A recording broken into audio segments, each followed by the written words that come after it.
আলোচনা করে আসছিলাম।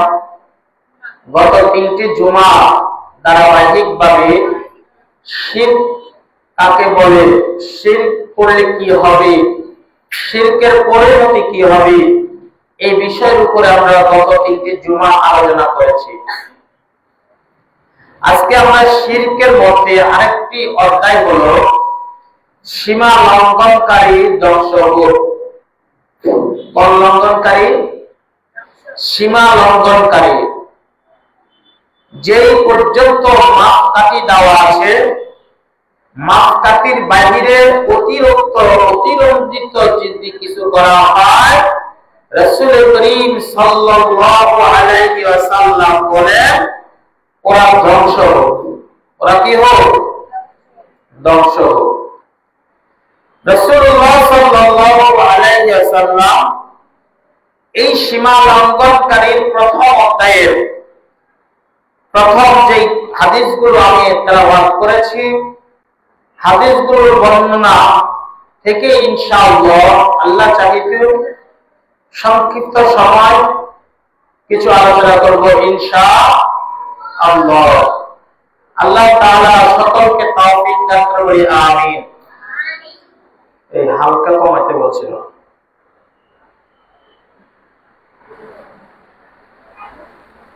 আল্লাহ তাআলা আমাকে আপনাকে ধৈর্য ধারণ করে সংক্ষিপ্ত সময়ের যে আলোচনা আমলের নিয়তে, মানার নিয়তে বলার মতো এবং শোনার মতো তৌফিক আমাদের প্রত্যেককে দান করুন, সকলে বলি আল্লাহুম্মা আমিন। তো যে কথা বলতেছিলাম, عن عبد الله قال قال رسول الله صلى الله عليه وسلم, রাসূল করিম সাল্লাল্লাহু আলাইহি ওয়াসাল্লামের সাহাবী আব্দুল্লাহ ইবনে মাসউদ রাদিয়াল্লাহু তাআলা থেকে বর্ণিত, তিনি বলেন রাসূল সাল্লাল্লাহু আলাইহি ওয়াসাল্লাম সীমা লঙ্ঘনকারীর ব্যাপারে বলেছেন, হালাকাল মুতানাত্তিউন ওয়ালাহা সালাসা, সীমা লঙ্ঘনকারী ধ্বংস হোক, সীমা লঙ্ঘনকারী ধ্বংস হোক। সালাসা এই শব্দটা আল্লাহ রাসূল সাল্লাল্লাহু আলাইহি ওয়াসাল্লাম এক করে 3বার উচ্চারণ করেছেন। কয়বার উচ্চারণ করেছেন? 3বার উচ্চারণ করেছেন। সীমা লঙ্ঘনকারী ধ্বংস হোক। আব্দুল্লাহ ইবনে মাসউদ রাদিয়াল্লাহু তাআলা আনহু বলেন, রাসূল সাল্লাল্লাহু আলাইহি ওয়াসাল্লাম ক্বালাহা সালাসা ক্বালাহা সালাসা ক্বালাহা সালাসা, হালাকাল মুতানাত্তিউন হালাকাল মুতানাত্তিউন। আল্লাহ রাসূল সাল্লাল্লাহু আলাইহি ওয়াসাল্লাম 3বারে বলেছেন হালাকাল মুতানাত্তিউন ক্বালাহা সালাসা। এই শব্দটা 3বার বলেছেন, যে ব্যক্তি সীমা লঙ্ঘন করবে সেই ব্যক্তি ধ্বংস হয়ে যাক, সে ব্যক্তি ধ্বংস হয়ে যাক, সে ব্যক্তি ধ্বংস হয়ে যাক। কথাটা খুবই মারাত্মক কথা। আমাদের সমাজে, আমাদের দেশে অতিরঞ্জিত, অতিরিক্ত করে কি করে না, অতিরঞ্জিত, অতিরিক্ত একটা জিনিস বারবার বলা হয় যে এই কাজটি আপনি করবেন না, এই কাজগুলো আপনি করবেন না, এই কাজ যদি আপনি করেন অতিরিক্ত হয়ে যাবে। যেমন আমাদের নোয়াখালী কুমিল্লার ভাষায় বলে, লেবু বেশি টিপলে কি হয়? তিতা হয়। লেবু বেশি টিপলে তিতা হয়ে যায়। আপনি যে কোনো কাজ যখন অতিরঞ্জিত করবেন, অতিরিক্ত করবেন, তখন অবশ্যই যে কোনো একটা বিপদের সম্মুখীন আপনি হয়ে যাবেন। এটাই একটা ধ্বংসের মূল কারণ।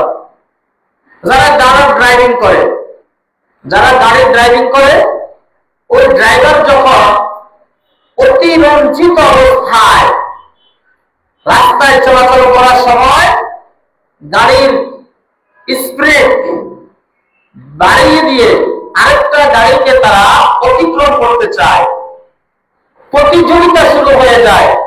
এমন একটা প্রতিযোগিতা শুরু করে যে প্রতিযোগিতা হয়তো নিজে মারা যাবে অথবা তার অপর ব্যক্তি, যে ব্যক্তির সাথে প্রতিযোগিতা লেগেছে সে ব্যক্তি মারা যাবে। এটা কেন হচ্ছে? দুইজনের মধ্যে প্রতিযোগিতা, এমন প্রতিযোগিতা হয়েছে যে দুইজনের সীমা অতিরিক্ত করে ফেলেছে, সীমা লঙ্ঘন করে ফেলছে। নির্দিষ্ট একটা মাপকাঠি দেওয়া আছে যে আপনি 80 স্পিরিটের উপর আপনি উঠাতে পারবেন না, হাইওয়ে রোডে 80 উপর উঠাতে পারবেন না। যখনই আপনি 80 উপরে উঠাবেন তখনই আপনি ধ্বংসের সম্মুখীন হবেন। এজন্য রাসূল সাল্লাল্লাহু আলাইহি ওয়াসাল্লাম বলেন, হালাকাল মুতানাত্তিউন ক্বালা মা সালাসা, যেই ব্যক্তি অতিরিক্ত করবে, অতিরঞ্জিত করবে, ওই ব্যক্তি ওই উম্মত ধ্বংস হয়ে যায়। আয়েশা রাদিয়াল্লাহু তাআলা বলেন, আন আয়েশা আন্না উম্মা হাবিবা ওয়া উম্মা সালামাতা যাকারাতা কানিসাতা রাআইনাহা বিল হাবশ ফিহা তাসামির ফাযাকারাতা লিন-নবী সাল্লাল্লাহু আলাইহি ওয়াসাল্লাম ফাকাল ইন্না উলাইকা ইযা কানা ফীহুমা রাজুলুন সালিহুন ফামাতা বানাউ আলা কবরিহি মাসজিদা ওয়া সাওয়ারু ফীহি তিলকা সুর ফাউলাইকা শিরারুল খালqi ইনদাল্লাহি ইয়াওমাল কিয়ামাহ। আয়েশা রাদিয়াল্লাহু তাআলা থেকে বর্ণিত, উম্মে হাবিবা ও উম্মে সালামা রাদিয়াল্লাহু তাআলা বলেন, হাফসায় তাদের দেখা একটি গির্জার কথা বলা হচ্ছিল। বলেছিলেন যাতে বেশি কিছু মূর্তি ছিল।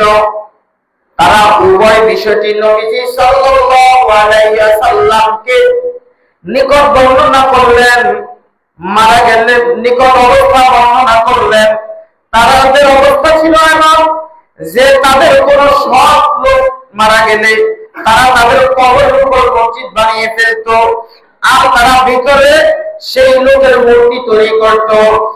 কিয়ামতের দিবসে তারাই আল্লাহর নিকট সবচেয়ে নিকৃষ্ট সৃষ্ট জীব বলে পরিণত হবে, যে ব্যক্তি কবরের উপর মসজিদ বানালো।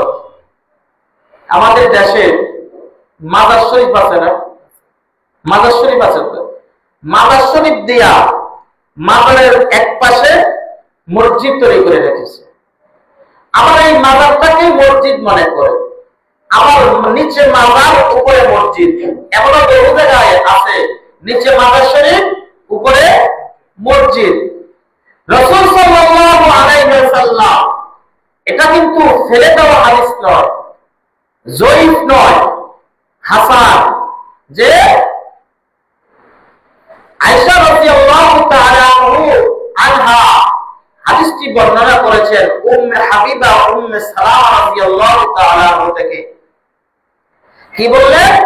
যে মসজিদ মাজারের উপরে মসজিদকে সিজদার জায়গা, সে সিজদার জায়গায় মাজার বানিয়ে যদি কেউ যদি কবরের মধ্যে মসজিদ তৈরি করে, কবরের উপরে মসজিদ তৈরি করে, তাহলে সৃষ্ট জীবের মধ্যে সবচেয়ে নিকৃষ্ট সৃষ্টি জীব যদি থেকে থাকে, ওই ব্যক্তিগুলো সবচেয়ে নিকৃষ্ট মানুষ বলে পরিণত হবে।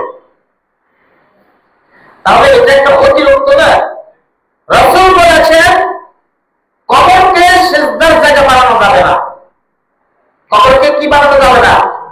সিজদার জায়গা বানানো যাবে না। সিজদার জায়গা মসজিদ। সিজদার জায়গা কোথায়? মসজিদ। সিজদার জায়গা ঘর। সিজদার জায়গা হলো মসজিদ, ঘর, এগুলো তো আপনি সিজদা করবেন। আপনি যদি কবরে যায় সিজদা করেন, কবরকে তো সিজদার জায়গা বানানোর কথা আল্লাহ তাআলা বলেননি। মসজিদে যখন আপনি সিজদা করবেন, সিজদা কাকে করলেন? কথা বুঝেন নাই? মসজিদে সিজদা করলে কাকে করলেন? আল্লাহকে। আপনার বাসস্থানে নামাজ পড়ার সময় সিজদা যদি করেন, সিজদা কাকে করলেন? আল্লাহকে। কিন্তু আপনি যখন মাজারে গিয়ে সিজদা করবেন, ওই মাজারে একটা মানুষকে শোয়া রাখে, কবরে একটা মানুষকে শোয়া রাখে, ওই মানুষের শয়নের জায়গায় গিয়ে যদি আপনি সিজদা করেন, এই সিজদাটাই আপনি শিরিক করলেন, এটা আপনি অতিরিক্ত করলেন, অতিরঞ্জিত করলেন। রাসূল বলেন এই ব্যক্তিগুলো ধ্বংস হয়ে যাক যারা কবরকে সিজদার জায়গা বানিয়ে ফেললো। তাহলে মসজিদ হলো সিজদার জায়গা, মসজিদ কিসের জায়গা? সিজদার জায়গা। আর কবর সিজদার জায়গা নয়, কবরে হলো মৃত মানুষগুলোকে সেখানে নিয়ে শোয়া রাখে। এখন আমাদের দেশে করে কি, যে মাজারে কোনো খাবে যদি মারা যায়, একটা মাজারের জায়গায় সাইনবোর্ড লাগাইয়া দেয়, কি লাগায়, যে আপনার বিড়ি বাবার মাজার। কোন বাবার মাজার? বিড়ি বাবার মাজার। অনেকে লাগায় তালা বাবার মাজার, অনেকে বা লাগায় গাঁজা বাবার মাজার, অনেকের এমন শব্দ উচ্চারণ করে। কিছুদিন আগে দেখলাম ফুচকা বাবার মাজার, ফুচকা বাবার মাজার। বলেন ফুচকা বাবারে বিক্রি করে, ওই ফুচকা বাবা যদি মাজারে শুয়ে থাকে তাহলে ফুচকা বিক্রি করবে কে? তাহলে বোঝা গেল ফুচকাওয়ালা ফুচকা বিক্রি করতো বিদায় সেখানে তার কিছু ভক্ত ফুচকা খাইত, ওই যারাই খাইত সেই ব্যক্তি মারা যাওয়ার কারণে ওই ব্যক্তিটার নাম দিয়ে দেওয়া হয়েছে, তার পরিচালনা দিয়ে দিচ্ছে ফুচকা বাবা। আপনি দেখবেন যখন গুলিস্তান যাবেন, গোলাপ শাহ বাবার মাজার, ল্যাংটা বাবার মাজার। বাবা যদি ল্যাংটাই হয়, ল্যাংটাই যদি বাবা হয়, তাহলে বাবা তো ফরজ তরফ করছে। যেই বাবা ফরজ তরফ করতে পারে, যেই বাবা গুনাহের মধ্যে থাকতে পারে, এই বাবা আবার কোন মাজারে শুয়ে আছে? আর আয়েশা রাদিয়াল্লাহু তাআলা আনহা ছোট মাপের লোক নয়, তিনি কে ছিলেন? আমাদের আম্মা জান নবীজি সাল্লাল্লাহু আলাইহি ওয়াসাল্লামের সবচেয়ে কাছের, সবচেয়ে প্রিয়তমা স্ত্রী আমাদের আম্মা জান আয়েশা সিদ্দিকা রাদিয়াল্লাহু তাআলা আনহা। যেখানে এত মারাত্মক কথাগুলো বলা হচ্ছে, রাসূল বলতেছেন তারা ধ্বংস হোক যারা অতিরিক্ত করে। আপনি দেখবেন লেখা আছে গাঁজা বাবার মাজার, ফুচকা বাবার মাজার, তালা বাবার মাজার, বিড়ি বাবার মাজার, পানি বাবার মাজার। এদের আবার পরিজানো হয় লেম্বা বাবার মাজার, আফ্রসি বাবার মাজার, ফরিদপুরের মাজার, হোসনে বাবার মাজার। এরপরে দেখেন এই মাজারের মধ্যে এমন এমন নাম দেয়, আলী, শাহ, কুল, দা, মু, অমুক সমুক, বাবার নাম আর খুঁজে পাওয়া যায় না। এক লোক মাজারে দাওয়াত দিছে, কিছু হুজুর গেল, জিজ্ঞেস করলো ভাই আমাদের তো দোয়া দরুদ শেষ, এখন আপনি আসেন আমরা একটু মোনাজাত করে দিই। কয় মোনাজাত করার দরকার নাই, একটু পরে করেন, বাবার আগে গোসল করাই দিই। বাবারে কি করাবে? গোসল করাবে। প্রতি রজব মাসে দেখেন মাজারের ভক্ত ছাড়া সাবধান হয়ে যান। মাজারকে ভক্তি করবেন, কিন্তু মাজারকে সিজদার জায়গা বানানো যাবে না, মাজারকে মসজিদের সাথে তুলনা করা যাবে না। মাজারের সবচেয়ে ভণ্ডামি হয় মাজারের ভিতরে। গোলাপ সাজাইয়া দেখেন, গোলাপ সাজাতে যান, একটারও নামাজ কালাম নাই, গায়ের মধ্যে ঘন্ড 3 হাত দূরে থাকতে হয়। আর রাত্রেবেলায় ওইখানে মদ, গাঁজা, ইয়াবা, সর্ব মাত্র কি আপনি যান ওই যে এই মিরপুর, ওইখানে একটা মাজার আছে, এটার মাজারের নাম হলো শাহ বাবার মাজার। আমার জন্মদাতা বাবা হলো একজন। আমার জন্মদাতা বাবা কয়জন? একজন। জাতির পিতা তামাম মুসলিম উম্মার জাতির পিতা একজন, মিল্লাত আবিকুম ইব্রাহিম হুয়া সাম্মাকুমুল মুসলিমিন। তামাম পৃথিবীর মুসলিম জাতির পিতা ইব্রাহিম আলাইহিস সালাম, আদি পিতা বাবা আদম আলাইহিস সালাম। দ্বিতীয় আদি পিতা যাকে বলা হয় হযরত নূহ আলাইহিস সালাম, রূহানি পিতা মুহাম্মদ রাসূলুল্লাহ সাল্লাল্লাহু আলাইহি ওয়াসাল্লাম, তারপর হলো আমার জন্মদাতা পিতা, এরপর শ্বশুর আব্বা। এই বেলা সারা বছর থাকে ল্যাংটা, এই বাবা সারা বছর খায় গামছা, এই বাবা সারা বছর পড়ে না নামাজ, এই সারা বছর খায় মদ, এই আবার আমার বাবা হয় কিভাবে? আবার শ্রদ্ধার সাথে করে বাবা, বাবা দয়া, বাবা দয়া। কিরে ভাই, এটা হিন্দুরা না তাজিম করে, মসজিদ দেখলে এভাবে তাজিম করে। এখন মাজার শরীফে যারা থাকে এটা দেখবেন বাবার নামের ভাইয়া, বাবা দাও, বাবা দাও, বাবা দাও, বাবা তোমার কি দিবে? রাসূল সাল্লাল্লাহু আলাইহি ওয়াসাল্লাম ওই ব্যক্তিদের জন্য বংশ চেয়েছেন যে ব্যক্তিরা অতিরঞ্জিত করে আল্লাহ রাসূলকে ইবাদত করে, মসজিদকে সিজদার জায়গা না বানিয়ে মাজারকে সিজদার জায়গা বানিয়েছে। রাসূল সাল্লাল্লাহু আলাইহি ওয়াসাল্লাম বলেন হালাকাল মুতারাত্তিউন, হালাকাল মুতারাত্তিউন, হালাকাল মুতারাত্তিউন, ক্বালাহা সালাসা, ক্বালাহা সালাসা, ক্বালাহা সালাসা। এই ব্যক্তিগুলো ধ্বংস হয়ে যাক যেই ব্যক্তিগুলো মাজারকে সিজদার জায়গা বানালো, এই ব্যক্তিগুলো ধ্বংস হয়ে যাক যারা কোরআন এবং আল্লাহ রাসূলকে হাদিসকে ইবাদত করে মসজিদকে বাদ দিয়ে মাজারকে সিজদার জায়গা বানালো। আমরা চাইবো কার কাছে? জোরে বলেন, চাইবো কার কাছে? আল্লাহর কাছে চাইবো। এখন আমার সন্তান হয় না, এই যে সীমা লঙ্ঘনটা অতিরিক্ত আমরা কোথায় করি? শিরক কোন জায়গায় করতেছি? আমার সন্তান হয় না, ইমাম সাহেবের কাছে এসে বলে, ইমাম সাহেব দীর্ঘদিন হয়ে গেল সন্তান হয় না, একটু দোয়া করে দেন। ইমাম সাহেব দোয়া করে দেয়, আল্লাহ আব্দুল্লাহ রুজাকে একজন সন্তান আপনি দান করে দেন, এমন সন্তান দান করে দেন যেই সন্তানটা সলিহাতের মধ্যে থাকবে, যেই সন্তানটা আল্লাহ আপনাকে এবং আল্লাহ আপনার রাসূলের হুকুম পালন করবে। কিছুদিন পার হয়ে যায়, ইমাম সাহেব দোয়া করায় যায়, আসার পরে আবার জিজ্ঞাসা করে, হুজুর কেমন দোয়া করলেন? এমন দোয়া করলেন, এখন দেখি সন্তান নাই, কিছু হয় নাই। জিজ্ঞাসা করে, আপনি বিবাহ করছেন? না, বিবাহ তো করি নাই। কি করি নাই? বিবাহ করি নাই। এই ব্যক্তি, এই ছেলে, এই যুবক, এই গদ্য মূর্খ লোকটা বিবাহ না করিয়া সন্তান চায় আল্লাহর কাছে।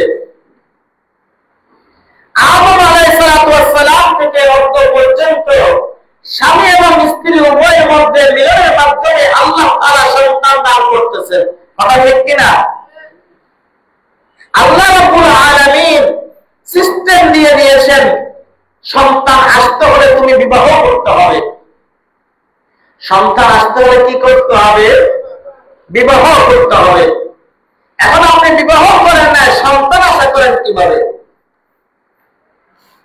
কয় ইমাম সাহেব আপনার দোয়া কবুল হয় নাই, কয় সন্তান চাইছি সন্তান পাই নাই, দোয়া চাইছি দোয়া করেছেন দোয়া কবুল হয় নাই, বাবার দরবারে যাব, বাবা দোয়া করে দিবে, বাবার দোয়ায় আমার সন্তান চলে আসবে। কিছুদিন পরে ঠিকই বাবার কাছে যাওয়ার পরে বাবা দোয়া করছে, দোয়া করার পরে সন্তান লইয়া ইমাম সাহেবের কাছে হাজির। ইমাম সাহেবের কাছে হাজির, ইমাম সাহেব কি দোয়া করেছেন এতদিন পর্যন্ত? কোন দোয়া কবুল হয় নাই। আমার বাবা আক্রোশীর মাজারে গিয়েছি, দোয়া করেছি, বাবার কথা মতো কাজ করেছি, সন্তান হয়ে গেছে। এই যে সন্তান। জিজ্ঞাসা করে, ভাই কেমনে হয়েছে? কয় বাবার কাছে যাওয়ার পরে বাবা বলেছে এই বাম স্তনের অথবা ডান স্তনের নিচে আঙ্গুল দিয়ে সেটা দিয়ে বলেছে, তুই আজকে যে বিয়ে করবি, বিয়ে করে বউ লইয়া আমাদের চলে আসবি। আর ও 3 দিন পর্যন্ত আমার কাছে থাকবে, তারপরে 9 মাস করে সন্তান এই লোককে দেখা দিবে। এরকম বাবা কি বন্ধ বাবা আমাদের দেশে নাই? আর কথা বলে না আছে কি নাই? তাহলে এই বাবার দরবারে যাই আপনি সন্তান পান কিভাবে? ইব্রাহিম আলাইহিস সালামের সন্তান দরকার, 90 বছর বয়স হয়ে গেছে, সন্তান হয় না। আল্লাহর কাছে দোয়া করে, আল্লাহ তাআলা দোয়া করে সন্তানের জন্য কবুল করেছেন। আল্লাহ তাআলা স্বামী এবং স্ত্রীর উভয়ের মধ্যে মিলনের মাধ্যমে সন্তান দান করলেন। সন্তানের নাম রাখলেন ইসমাঈল আলাইহিস সালাম। জাকারিয়া নবীর সন্তান হয় না, দোয়া করেন আল্লাহ তাআলা সন্তান দিয়ে দিলেন। সন্তান স্বামী এবং স্ত্রীর উভয়ের মিলনের মাধ্যমে, দোয়া কবুলের মাধ্যমে সন্তান দান করে দিলেন। এইভাবে এমনি ভাবে আল্লাহ তাআলা কুদরতের মাধ্যমে, আল্লাহ তাআলা স্বামী এবং স্ত্রী উভয়ের মাধ্যমে দুনিয়া জমিনে সন্তান প্রেরণ করেন।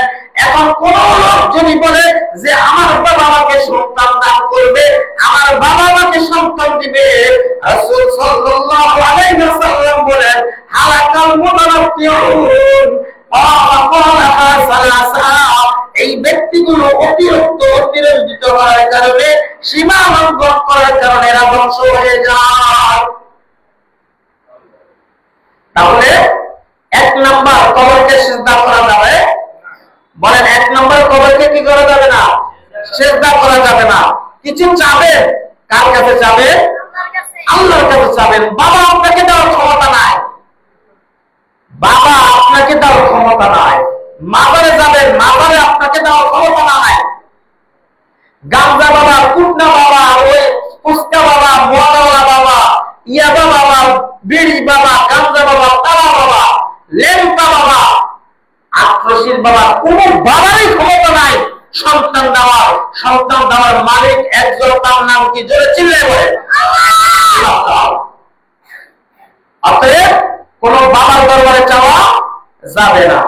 আয়েশা রাদিয়াল্লাহু তাআলা কত সুন্দর করে বলেছেন যে আপনারা কবরকে সিজদার জায়গা বানাবেন না। এই কপালটা বানাইছে কে বলেন? জোরে বলেন, এই কপালটা কে দিয়েছে? আল্লাহ। এই কপালে তো সব লেখা আছে। সব লেখা কোথায় আছে বলেন? আর জোরে বলেন, কোথায় লেখা আছে? পিঠে লেখা আছে, বুকে লেখা আছে, অন্তরে লেখা আছে। সব লেখাটা এই 4 আঙ্গুল কপালে লেখা আছে। মানে তাকদীর। মানে কি? তাকদীর। আপনার তাকদীরে লেখা আছে কি হবে। আল্লাহ রাব্বুল আলামিন ফেরেশতাদেরকে বললেন, ও ফেরেশতারা, আমি একটা প্রতিনিধি সৃষ্টি করতে চাই, দুনিয়াতে পাঠাতে চাই। وَإِذْ قَالَ رَبُّكَ لِلْمَلَائِكَةِ إِنِّي جَاعِلٌ فِي الْأَرْضِ خَلِيفَةً। আমি দুনিয়ার জমিনে একদল প্রতিনিধি পাঠাতে চাই, তোমরা কি বলো?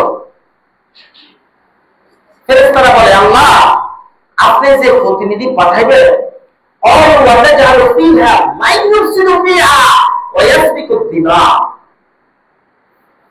আপনি তো মনে করতেছেন আপনি মনে করতেছেন তারা আপনার তাসবিহ করবে, আপনার হামদ করবে, আপনার শুকরিয়া আদায় করবে, আপনার হুকুম আহকাম পালন করবে না। ওয়াসফিকু দিমা, তারা যাইয়া মারামারি করবে, কাটাকাটি করবে, রক্তপাত করবে। আল্লাহ রাব্বুল আলামিন বলেন, ও ফেরেশতারা, আমি যা জানি, আমি যতটুকু বুঝি, তোমরা এতটুকু জানো না, এতটুকু বুঝো না। وَإِذْ قَالَ رَبُّكَ لِلْمَلَائِكَةِ إِنِّي جَاعِلٌ فِي الْأَرْضِ خَلِيفَةً। আমি আমার প্রতিনিধি পাঠাবো, তারা আমার হুকুম আহকাম পালন করবে। আর যদি রক্তপাত করে সেটা দ্বীনের জন্য, ইসলামের জন্য, দ্বীন কায়েমের জন্য তারা করবে, কোরআনের জন্য করবে, আমার দ্বীনকে প্রতিষ্ঠিত করার জন্যই করবে, ইসলামের জন্যই করবে। সুবহানাল্লাহ বলবেন না? সুবহানাল্লাহ। তাহলে আল্লাহ তাআলা হুকুম করার পর পায়ের তালু থেকে এই জায়গাটুকু পর্যন্ত নিজ কুদরতি ফেরেশতাদের মাধ্যমে তৈরি করলেন। সুবহানাল্লাহ।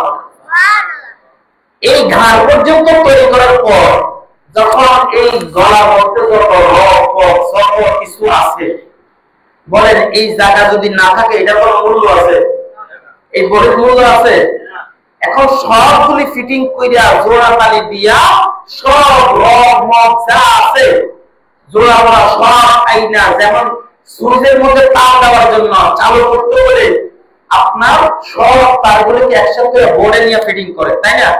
এই বোর্ডে ফিটিং করার জন্য যখন সমস্ত তারগুলো এই পর্যন্ত নিয়ে আসছে, ফেরেশতারা বলে আল্লাহ এখন কিভাবে তৈরি করবো? এটা তো মাপকাঠি দেন নাই, রোড ম্যাপ দেন নাই, কোন তার কোন দিকে দিব, কথা বলার তার কোন দিকে দিব, সোনার তার কোন দিকে দিব, জিলবার তার কোন দিকে দিব, চুরি করবে যে সেই ব্রেন, আপনাকে ডাকবে যে সেই ব্রেন, আপনাকে সেজদা করবে যে সেই হুকুম পালন করার ব্রেন, এই তারগুলো কোনটা কোন দিকে ফিটিং করবে? সুবহানাল্লাহ বলেন।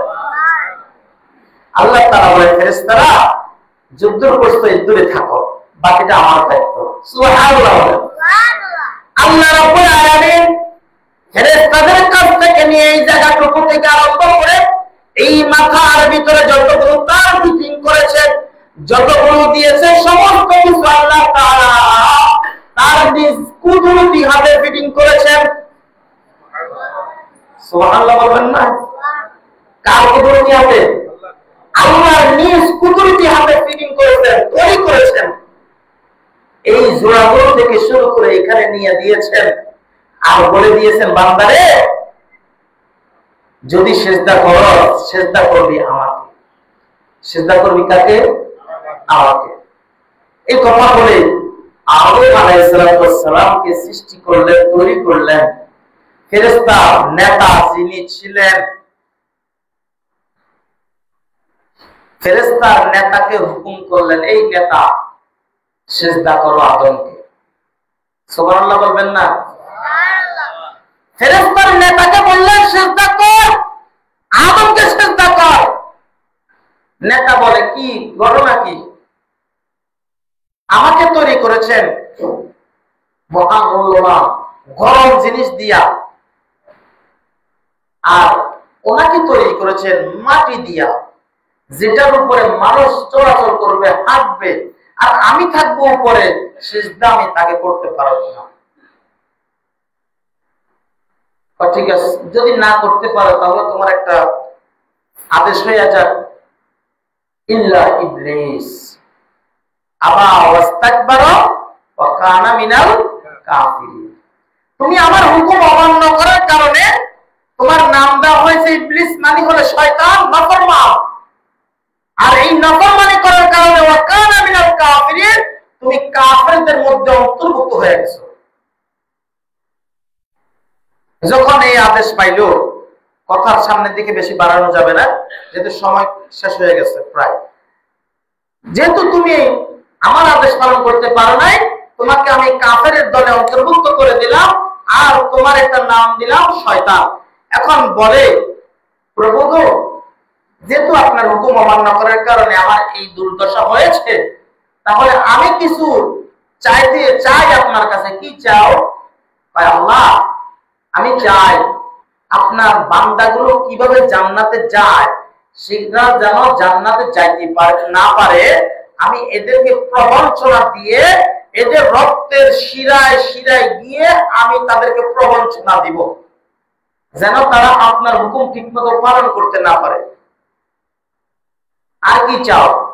আমি চাই কিয়ামত পর্যন্ত আপনি আমার হায়াত দিয়ে দিবেন। আল্লাহ বলেন যা, সব তুই যা চাইছিস দিয়ে দিলাম, যাই চাইছো তাই দিয়ে দিলাম।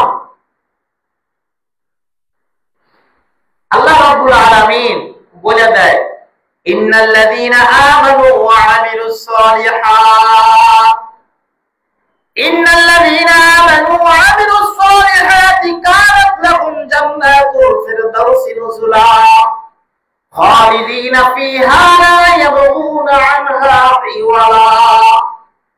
তুমি যতই চেষ্টা করো, যারা আমাকে মানবে, যারা আমার হুকুম পালন করবে, সলিহাত অর্জন করবে, এদের পুরস্কার আমি রব্বুল আলামিন জান্নাতুল ফিরদাউস রেখেছি। সুবহানাল্লাহ বলবেন না? তাহলে এখন আল্লাহ বলে দিলেন যে তুমি সিজদা করো কাকে? আদমকে শয়তান ফেরেশতাদের সর্দার থাকার পরেও আল্লাহর হুকুম পালন না করার কারণে কাফের হয়ে গেল, শয়তান হয়ে গেল। এই কপাল দিয়ে সিজদা করবে আল্লাহকে, সিজদা করবে মসজিদে, আর সিজদা করে কবরে, সিজদা করে মাজারে। বলেন এরা কি কাফের আর শয়তানের মধ্যে কোনো পার্থক্য আছে? তবে ইল্লা ইবলিস ওয়া কানা মিনাল কাফিরিন, কোনো পার্থক্য নাই। শয়তান যেমন কাফের হয়ে গেছে, ইবলিস শয়তান হয়ে গেছে।